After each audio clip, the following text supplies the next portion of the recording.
অর্থাৎ এই গোটা ক্ষেত্রে দেখা গিয়েছে যে কোনো রকমভাবে ভারত যে আপোষ করবে না এবং ট্রাম্পকে বার্তা, আমেরিকাকে বার্তা। আমরা একটু আলোচনার জন্য সরাসরি যাওয়ার চেষ্টা করব। আমাদের সঙ্গে অতিথি এই মুহূর্তে যোগ দিয়েছেন কূটনৈতিক বিশেষজ্ঞ শুভাশিস বন্দ্যোপাধ্যায়। শুভাশিস দা, আজকে জিরো আওয়ারের আলোচনায় আপনাকে স্বাগত জানাবো।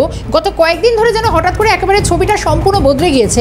একের পর এক রাগ বিদ্বেষের ছবি যেরকম ট্রাম্প স্পষ্ট করছেন, ভারতও পিছিয়ে নয়, কড়া জবাব। আজ অন্তত মোদি যা বলেন তাতে কৃষিজাত ক্ষেত্রে, কৃষির ক্ষেত্রে কোনো রকমভাবে তাদের স্বার্থের পরিপন্থী হবে না, ভারত আপোষ করবে না, এই জায়গাটা স্পষ্ট করে দেওয়া মূলত ওয়াশিংটনকে এই বার্তা কতটা ইঙ্গিতপূর্ণ বলে মনে করছেন? দেখুন, আমার মনে হচ্ছে কোথাও গিয়ে একটা আমেরিকা আমাদের ইভ্যালুয়েট করছে with the glasses of 1970s, 1960s, 1980s। America হয়তো নতুন ক্যালেন্ডার আপডেট করেনি, বা ট্রাম্প করে আপডেটেড ক্যালেন্ডারটা ভালোভাবে চোখ রাখছে না তার দিকে।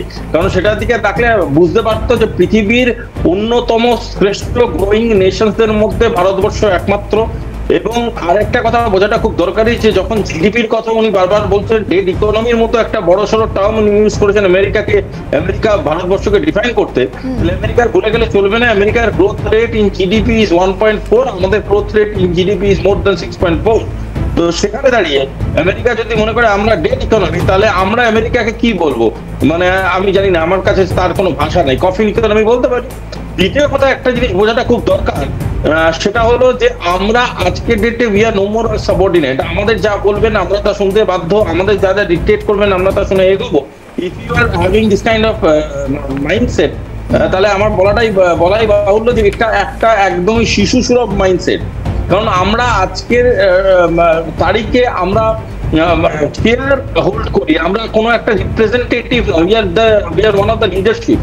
তো সেখানে দাঁড়িয়ে আমাদের সাথে আলোচনা করা যেতে পারে, there are routes to negotiate, there are routes to discuss and dialogues. সেটা না করে ডাইরেক্টিভস দিচ্ছেন, ডাইরেক্ট বলছেন 50% ট্যারিফ, এত পার্সেন্ট ট্যারিফ, অত পার্সেন্ট ট্যারিফ। একটা কথা বোধ হয় ট্রাম্প এই কথাগুলো বলার সময় ভুলে যাচ্ছেন যে কথাগুলো বলছে সেটা শুধু ভারতবর্ষকে বলছেন না, উনি পৃথিবীর সব থেকে বড় কনজিউমার মার্কেটকে একটা চ্যালেঞ্জ করে দিচ্ছেন যে আপনাদের পণ্য আমরা 50% ট্যারিফ চাপালাম। এই জিনিসটা যদি চলতে থাকে তাহলে ভারতবর্ষে কিন্তু বিক্রি আটকাবে না। ভারতবর্ষ জানে কাউন্টার ট্যারিফ বা রিটালিয়েশন অফ ট্যারিফ করে কিভাবে আমাদের এখানের কনজিউমার মার্কেটটাকে আমরা অন্যদিকে ডাইভার্ট করতে পারি। সেটা যদি করতে পারি তাহলে কিন্তু ইকোনমিকে আঘাত পড়বে আমেরিকার। কারণ আমেরিকার থেকে আমাদের বেশি রিলেশনশিপ স্ট্যাটাসে অনেক স্ট্রঙ্গার নেশন আছে যারা আমাদের পাশে দাঁড়ায়। America is a very doubtful nation as a friend. তাহলে শুভাশিস দা, যখন আপনি কথা বলছেন, মানে ভারতের এই এত বড় বাজার বা উপমহাদেশের এত বড় বাজার, সেই বাজার ধরাই এই মুহূর্তে ট্রাম্পের লক্ষ্য, এটাই ধরে নিতে হবে। এই কথা বলছেন যে রাশিয়ার থেকে তেল কেনার জন্য নাকি 50% শুল্ক আরোপ হচ্ছে, এইটার থেকেও গুরুত্ব বেশি যে ট্রাম্প এই বাজারটা ধরতে চাইছেন। এবং আজকে প্রধানমন্ত্রী একেবারে নির্দিষ্ট করে দিয়েছেন, কৃষকদের কথা বলেছেন, গোপালকদের বা পশুপালকদের কথা বলেছেন এবং মৎস্যজীবীদের কথা বলেছেন, অর্থাৎ বাজার এই জায়গাটায়। না, আমি একটু কোথাও একটু ডেভিয়েট করে দেওয়ার ব্যাপারটা হচ্ছে ট্রাম্প হয়তো এইগুলো বলছে ন্যারেটিভের ক্ষেত্রে, ক্লোজ ডোর মিটিং এ কি বলছেন উনি জানেন না। আমি কোথাও গিয়ে এই যে বারবার উনি যে একটা ডিপ্লোম্যাটিক টকস বা ট্যারিফের কথা বলছে, আমি সেইটাকে কেন জানি না, হতে পারে আমার কানের গোলমাল আছে, আমি বারবার শুনতে পাচ্ছি যে প্লিজ বাই মাই আর্মস।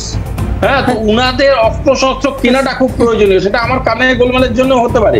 আপনারা ট্যারিফ শুনছেন, আমি ওটাকে শুনছি অ্যাজ মানে reciprocation of not buying American arms.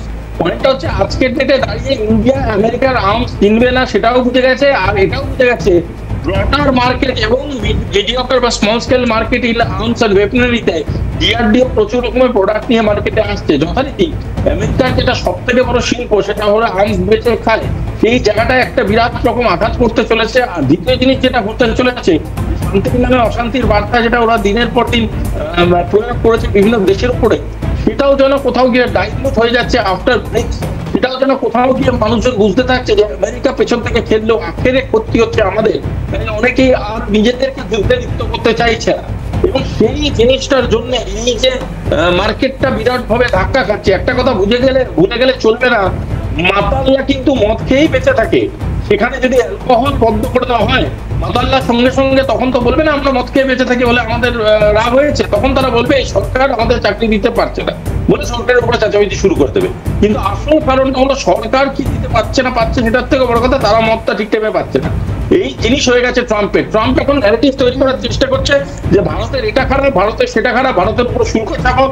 আসল কথা আমি পরিষ্কার বলছি, কালকে একটা মিটিং করুক আমাদের ডিফেন্স মিনিস্টার, বলুক এত % অফ আর্মস আমরা আমেরিকা থেকে কিনবো, সত্যি আসলে ট্যারিফ উঠে বেরিয়ে যাবে। কে তেল, কোথাকার তেল কোথায় বইতে। শুভাশিস, এখানে একটা বিষয় অন্তত যেটা জানা রয়েছে যে আমরা একটা কথা শুনেছিলাম যে নিজের বেলা আঁটিশুটি পরের বেলা দাঁত কপাটি, মানে এক্ষেত্রে যদি একটু আমেরিকাকে টেনে বলি তাহলে যত মানে অন্য ভারতের বেলায় দাঁত কপাটি, মানে আমেরিকা যেটা করতে পারে সেটা ট্রাম্প যেটা স্বাধীনভাবে সব কিছু করতে পারেন, সেখানে কোনো বাধা নেই, বা অন্য কোনো দেশে নাক গলানো যদি না পছন্দ, সেক্ষেত্রে ভারতের ক্ষেত্রে কেন বারবার এই অবস্থাটা তৈরি হচ্ছে? যে মানে আমি আরেকবার একটু প্রশ্নটা যদি বলেন আমি সুবিধা হয়। শুভাশিস দা, বারবার আমেরিকা যে যে ক্ষেত্রে, অর্থাৎ রাশিয়া থেকে তো বহু পণ্য আমেরিকাও নেয়, সেখানে তো আমেরিকাকে কেউ বাধা দিতে যায় না, বা আমেরিকা বাধা দিলেও বা সেগুলো সে কর্ণপাত করে না, শোনে না। মানে ট্রাম্প তো ডোন্ট কেয়ার অ্যাটিটিউডে চলছে, কিন্তু সে জায়গায় দাঁড়িয়ে নিজের বেলা আঁটিশুটি, ভারতের বেলা দাঁত কপাটি, মানে এইটা ওকে মানে ব্যাপারটা হচ্ছে, একটা জিনিস হচ্ছে কেউ আমার পাড়ায় অভদ্র লোক হলে আমাকে অভদ্র হয়ে থাকতে হবে এরকম কোনো মাথার ব্যথা নেই। এবং পরিষ্কার কথা, ট্রাম্প অসভ্য, তাকে তার দেশ এখনো পর্যন্ত ডিপ্লোম্যাটিক সভ্যতাকে বজায় রেখে চলতে পারছে না, সেটা তার দেশের প্রবলেম। তার সেনেটরা তাকে তুলনা করুক, তার মিডিয়া তাকে তুলনা করুক, যখন খুশি তার এগেইনস্টে মানে নো কনফিডেন্স নিয়ে ফেলে দিক, তাদের ব্যাপার। আমাদের কাছে ব্যাপারটা হচ্ছে ভীষণ সিম্পল। আমরা যেমন কারো সভারেনিটিতে হস্তক্ষেপ করি না, আমরা যেমন কোনো দেশের সরকার কিভাবে ডিসাইড করছে, কি ডিসাইড করছে সেই ব্যাপারে হস্তক্ষেপ করি না, সেখানে আমরা এটাও টলারেট করবো না যে যদি কেউ আমাদের প্রেসার পলিটিক্স আমাদের সাথে খেলতে চায়, আমরা কোনোভাবে সেটা মেনে নেব না। We have a very clear indication যে আমরা আমাদের স্ট্যান্ডটা জানি, আমরা জানি আমাদের দেশের রিকোয়ারমেন্ট কি, আমরা জানি আমাদের দেশের মানুষ কি চায়, সেটা বুঝে আমরা যে মডেলটা তৈরি করেছি সেই মডেলটা নিয়ে আমরা এগিয়ে চলবো, এবং সেটাই হচ্ছে আমাদের একমাত্র লক্ষ্য। তার জন্য দাঁড়িয়ে ট্রাম্প কি বললো না বললো তার উত্তর দেওয়ার ক্ষমতা এবং সাহস আজকের ডেটে ভারতবর্ষে আছে, এবং ট্রাম্পও জানে সেটা। তাই জন্যই ট্রাম্প বারংবার সবকিছু শেষে বলে যাচ্ছে still we and India share a good relation. যদি শেয়ারিং গুড রিলেশন হতে পারে তাহলে তারিখ কিসের জন্য? দুটো একসাথে হতে পারে না, তাই না? শুভাশিস দা, একটা বিষয়, আজকে প্রধানমন্ত্রী যে বক্তব্য রেখেছেন সেই বক্তব্যের একটা অংশ উনি বলছেন যে আমি জানি এর জন্য আমাকে কিছু হয়তো বড় মূল্য চোকাতে হবে। কোন জায়গায় এই মূল্য চোকানোর কথাটা উনি বলছেন বা বলতে চাইছেন যদি একটু জানান বা বলেন।